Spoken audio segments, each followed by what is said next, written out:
आलो तुझ्या कसला विचार करतोस म्हणायचं तूच पोरा. बाळू मामा, मी तुमच्यावर नाराज आहे. माझ्यावर नाराज आणि का र?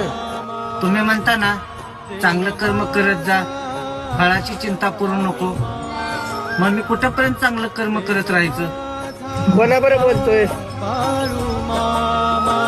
तुला अशा कसली लागल्या? म्हणजे तुझा अधिकार फक्त कर्मावर आहे र, फळावर नाही. आणि माझ्या वाट्याला दुःख संकट येतात त्याचं काय? ते तुझं तू बघ. आता मला सांग, आबाळात इमान चाललंय, ती इमान चालवणारा माणूस नियंत्रण त्या इमानावर ठेवतो, पुढे येणाऱ्या वादळ वाऱ्यावर नाही. तसं तुझ्या जीवनात संकट दुःख येतील, तू फक्त नियंत्रण तुझ्या मनावर ठेव, लोकांच्या बोलण्यावर नाही.